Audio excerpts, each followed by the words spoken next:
Bonjour à tous, bienvenue dans votre journal de l'été. Dans l'actualité de ce mercredi 19 juillet, un accident spectaculaire, vous allez le voir. Il y a quelques jours, une voiture a terminé sa course dans la chambre à coucher d'une maison en Indre-et-Loire. Le conducteur occupé avec son autoradio n'a pas vu qu'il quittait la route. Aucune victime n'est à déplorer. On reste sur les routes de Touraine avec cette étape décisive dans la sécurisation de la RD 943, théâtre d'une dizaine d'accidents mortels ces dernières années. 3 propositions d'aménagement viennent d'être transmises aux élus avant concertation à la rentrée. Elles concernent la portion entre Loches et Cormery. Florent Clavel. La mobilisation des élus et de la population a donc payé. Depuis des mois, ils multipliaient réunions et pétitions pour réclamer des travaux de sécurisation sur la RD 943. En ligne de mire notamment, la portion entre Loches et Cormery, l'une des plus accidentogènes. Les 3 scénarios d'aménagement proposés par le département sont arrivés hier sur le bureau des maires des communes concernées. Ils constituent une avancée concrète. Là, on passe à l'acte avec des aménagements, un budget et une consultation. Donc, effectivement, on est dans le bon sens. Un premier scénario prévoit la création de bas-côtés pour que les conducteurs puissent ajuster leur trajectoire en cas de danger. Aménagement similaire pour le deuxième scénario, mais cette fois complété par 2 créneaux de dépassement. Le troisième scénario, enfin, prévoit 4 créneaux de dépassement à hauteur de Chambourg-sur-Indre et Courcey. Il diminuerait la tentation des dépassements dangereux, cause de nombreux accidents. C'est lui qui a la préférence du département. Un peu plus de clarté dans la circulation, avec la possibilité d'avoir des zones de dépassement et de dire sur ces 1800 mètres, vous êtes derrière le camion, vous êtes derrière la voiture qui ne roule pas trop vite pour vous, mais en tout cas elle respecte les limitations de vitesse et vous la doublez pas, parce que vous aurez dans 1800 mètres et bien une zone de dépassement sur 1000-2000 mètres qui vous permettra de le doubler en toute sécurité. Pourtant, le coût de ce dernier scénario est le plus élevé, 17 millions d'euros avec l'aménagement de 7 carrefours. Mais l'obstacle du financement semble levé. On a inscrit en autorisation de programme 17 millions d'euros. Donc on n'est pas dans l'imaginaire, on est dans le concret. Et quand on inscrit 17 millions d'euros, c'est pas juste pour dire on a la volonté de faire mais on fait pas. Quand on inscrit 17 millions d'euros, c'est qu'on a l'envie de le dépenser. Ces 3 propositions seront soumises au débat à partir de l'automne. D'abord les élus, puis la population. Le choix des aménagements devrait être arrêté au printemps 2018. Voilà, et puis en bref, cet excès de vitesse hors norme relevé sur l'autoroute A10 à Saint-Lubin en Vergonois dans le Loir-et-Cher. Lundi soir, un automobiliste a été contrôlé à 212 km/h. Son permis lui a été retiré. Souvenez-vous, au printemps dernier, coup dur pour la viticulture en Indre-et-Loire. Le gel avait été fatal. Certains secteurs avaient perdu jusqu'à 80% de leur future récolte. À Montluy-sur-Loire, un gros arsenal avait été mis en place avec des hélicoptères qui survolaient les vignes pour maintenir des températures correctes au pied des ceps. Alors, 3 mois après, comment se porte le vignoble? La réponse avec Marie Soyer. Et quand on regarde dedans, on n'a rien.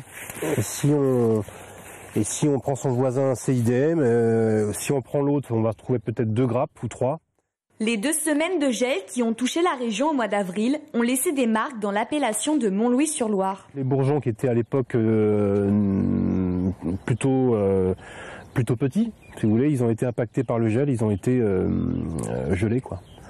Donc c'est reparti, la végétation est repartie 1 mois et demi, 2 mois après. C'est pour ça qu'on a cette hauteur de feuillage. On a toujours une photosynthèse qui s'opère sur la plante, sauf qu'il n'y a pas de fruits.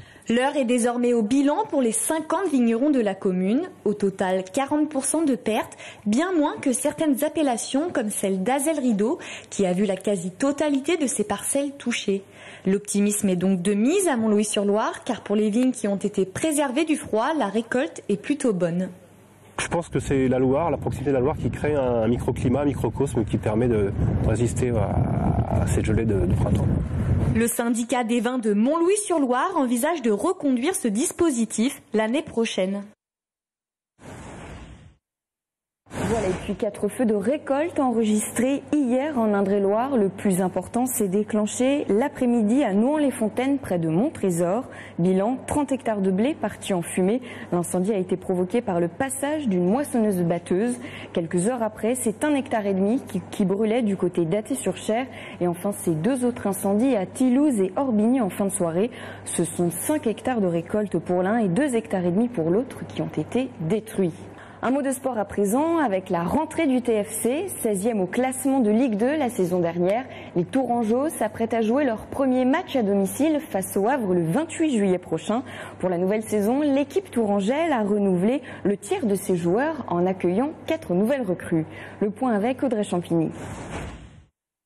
À 10 jours de la reprise du championnat de Ligue 2, les joueurs du TFC ont repris le chemin de l'entraînement depuis déjà quelques semaines, enchaînant les matchs amicaux. La saison prochaine, si le club devra se passer de son gardien Bingourou Camara, parti à Strasbourg, il pourra compter sur 4 nouvelles recrues. Outre Romain Bayard et Jordan Popino, le TFC renforce ses effectifs avec Florian Makedjouf, formé au PSG, ancien milieu de terrain du Red Star, et Amer Bouadza, 32 ans, international algérien, également passé par le Red Star et la Première Ligue anglaise. Très content d'être un joueur du Tour FC. Après, c'est vrai qu'on a eu une carrière assez intéressante. Mais maintenant, voilà, aujourd'hui, on est concentré au club de Tour FC et j'espère vraiment apporter mon expérience et apporter un plus à l'équipe. Et j'espère vraiment vivre une très belle saison avec Tour FC et en espérant faire de belles choses tous ensemble. Gilbert Zunkin, l'entraîneur, pourra également s'appuyer sur Ravelozon, Toll, Echeverria ou encore Couder, qui viennent de signer leur premier contrat professionnel. Du 109 pour une équipe qui devra faire ses preuves. Après une saison passée quelque peu chaotique, le TFC était arrivé 16e du classement. En début de saison, on a perdu beaucoup de matchs et c'est vrai que ça nous a mis un peu dans le dur pendant une bonne partie du championnat. Donc déjà essayer d'entamer de la meilleure des manières le championnat pour pouvoir avoir une saison tranquille, on va dire, et avoir peut-être des ambitions autres que ce qu'on a eu l'année dernière. Budget pour l'année à venir, 10 millions d'euros. Côté objectif, justement, le président ne cache pas ses ambitions. Le premier souci de tout président et de toute l'équipe est de finir dans les 17 premiers pour éviter la relégation. L'objectif second est de finir le plus haut possible, c'est-à-dire faire un tout petit peu mieux que ce que nous avions fait la première année, c'est-à-dire 8e place, donc essayer de faire dans les 10 premiers. Et puis, chemin faisant, nous verrons, puisque vous savez que cette année, nous avons les 5 premiers qui peuvent prétendre à monter, les 2 premiers directs, et le 3e, le 4e et le 5e qui vont faire des play-offs. Dernier match amical pour les Ciels et Noirs, vendredi face à Cholet. Reprise du championnat le 28 juillet avec un match à domicile face au Havre. L'American Tour Festival a battu des records de fréquentation cette année. Bilan de cette 11e édition, 85 000 visiteurs, soit une augmentation de 37% par rapport à l'an dernier. 35 000 personnes sont venues applaudir les insus, ex-groupe Téléphone. Entre 10 000 et 12 000 motos sur les 3 jours de festival. Les organisateurs se positionnent comme étant le plus grand festival américain d'Europe. Prochaine édition prévue du 12 au 15 juillet 2018. Voilà, et nous partons maintenant pour le Loir-et-Cher à 15 km de Blois pour un petit village de 1000 habitants, Chitenay. Là-bas, presque tous les enfants savent jongler, marcher sur un fil ou faire du monocycle. La raison, depuis 15 ans, le chapiteau Orsola a élu domicile au village. L'école de cirque est tenue par cette famille hors du commun depuis 7 générations. Aurélie Renaud. Bienvenue à Chitenay. Nous sommes dans le Loir-et-Cher, à une quinzaine de kilomètres de Blois. Un village plutôt dynamique, 1000 habitants et grâce aux habitants des communes voisines, 1000 licenciés sportifs. Ils font du football, du tennis, du basket et parmi eux, 250 juniors qui ont choisi les arts du cirque. Sous le chapiteau Orsola, plus de 12 disciplines sont enseignées. Les élèves pour les plus jeunes ont 4 ans à peine. Aujourd'hui, Mélania Orsola s'occupe des trapézistes et Johnny, son mari, des funambules. Alors c'est assez étonnant puisque tout le monde sait que dans un village de 1000 habitants, une école de cirque, c'est vrai que c'est assez rare. J'en ai qui sont inscrits depuis 2011, vous voyez, ils sont encore avec nous.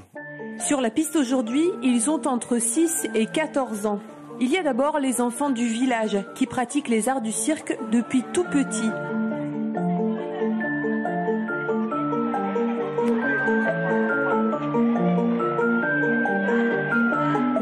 L'été, le chapiteau accueille aussi les centres aérés et les camps de vacances. En quelques jours, les progrès sont là. C'était un camp en fait, on nous a proposé ça pour l'été. J'aime bien être en hauteur, grimper. C'est souvent la tête à l'envers aussi. On emmène les pieds autour de la corde et puis voilà. Le rouleau. Ça c'est dur le rouleau? Ouais. Pourquoi? Parce qu'il faut que tu ailles de l'équilibre et c'est dur de tenir stable. Tu peux me montrer quand même? Je sais pas. Finalement, Nathan nous proposera une jolie figure sur le trapèze. Le cirque, la piste, il s'y habitue toute la semaine. À la fin du stage, les élèves proposeront un spectacle. Certains ont hâte, et pour d'autres, les premiers pas devant le public sont déjà synonymes de trac. Mais tous ont gagné en confiance. Le fait d'être bien encadré, le fait de voir aussi les autres, ne pas y arriver du premier coup et apprendre de ça, c'est vrai que chez eux ça les motive et ils continuent à s'entraîner. Ils sont très heureux vraiment d'être ici. Ouais. Chaque année, le cirque Orsola initie des centaines d'enfants en montant un chapiteau dans les cours de récréation. Voilà pour l'essentiel de l'actualité. C'est la fin de ce journal. Je vous souhaite une excellente soirée. À demain.